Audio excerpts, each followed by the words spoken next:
What's up, gamers? Sweet Johnny Cage here, and welcome to my review of Uncharted 2 Among Thieves for the PlayStation 3. Uncharted 2 is obviously a direct sequel to Uncharted 1, which was released in November of 2007 in the States. Now, there was a trailer for Uncharted 2 that was released a little while ago, and it showed Nathan Drake, the protagonist of this game, sitting inside of a train car that was dangling off of a cliff. And as you may have guessed it, that's how this game starts out. As soon as the game starts out, you have to maneuver Nate out of this train car and back onto solid ground. And believe me, this is no easy task because Nate is in pretty bad shape, as you saw in the trailer. What's going on?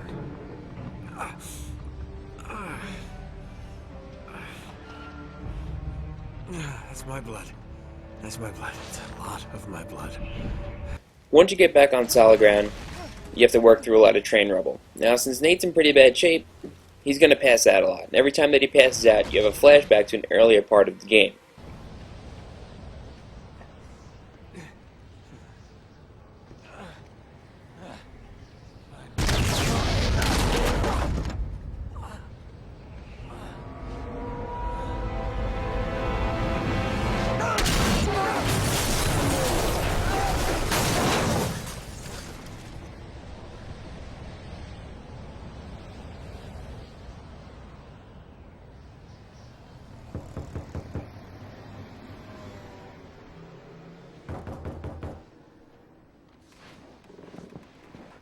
Now, the gameplay for Uncharted 2 is pretty similar to Uncharted 1. There's really not too much that's different. But for those of you who don't know, the gameplay is a cross between a third-person shooter and a platformer. Just think Tomb Raider, but done correctly, great controls, awesome music, a protagonist that you don't want to strangle after 5 minutes of playing, and in a much better setting.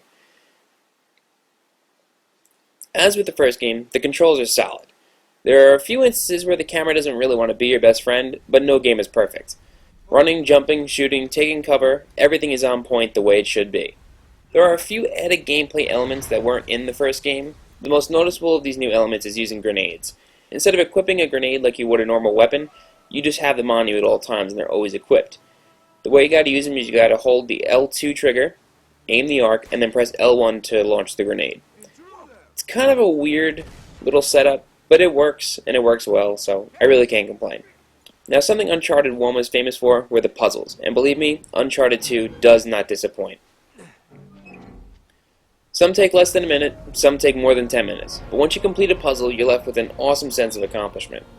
Some of the puzzles are simple, you just push a block into place and it opens a door. There are others that require a lot of attention to small details, such as the light puzzle.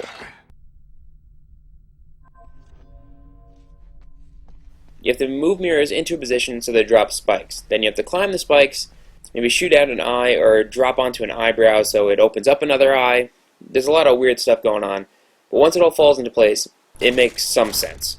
The environments in this game are stellar. I'm not just talking about graphics, I mean the actual settings. You go from freezing mountaintops of Tibet to the jungles of Borneo and to cities destroyed by conflict. Most of this conflict is actually created by the game's antagonist, Zoran Lazarevic. Now, as I said, the game starts out with you moving through a lot of train rubble. And when Nathan passes out the first time, you're brought into a flashback where Nathan's sitting at a bar on some beach on some island. An old friend named Harry Flynn comes up to him and proposes him an offer he really can't refuse. This offer has to do with Marco Polo's lost fleet. Although Marco Polo recorded everything that took place on his journey, he never said what happened to this fleet. And that's where Harry and Nathan come in. They're trying to find the fleet and find the treasure that sunk along with it. The first actual mission of the game is sneaking into a museum, trying to get a lamp that Marco Polo left behind. Now, while this may sound easy, you really have to sneak into this place. You can't just go run and gun. You don't even have a gun. You have to sneak up on the guards and kill them with stealth. Now, this is an element that was in Uncharted 1, but you never really were forced to use it. However, in Uncharted 2, you are forced to use it in a lot of situations, especially in a situation such as this. And because of the increase in these situations, I feel like the hand-to-hand combat has been improved a lot since Uncharted 1. Although, it could just be that since I didn't use it in Uncharted 1, it all just kind of seems new to me. There was one recurring situation that I saw happening in the game. At times, you have to run against the camera while something, usually a truck filled with angry guys with big guns, is chasing you. I found this to be really familiar. Then it hit me. This game is made by Naughty Dog, the company famous for the Crash Bandicoot series. So I started up Crash Bandicoot 2 and went to a certain level. Check out the similarity here.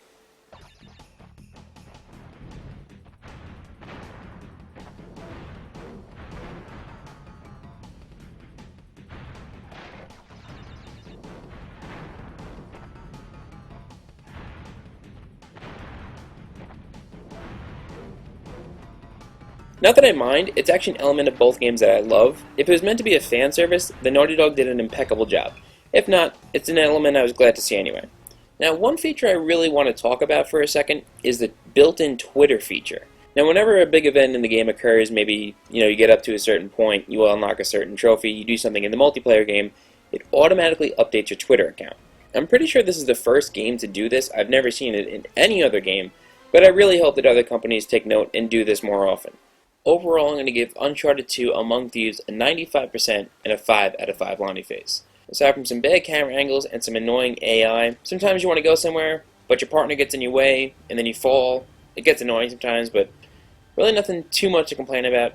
Alright guys, if you want to check out Uncharted 2 or Uncharted 1, please look to the right of this video inside of the video description for a link to VideoGameCentral.com. Inside of the video description, you can also find a link to our new blog entitled Gamer Grenade.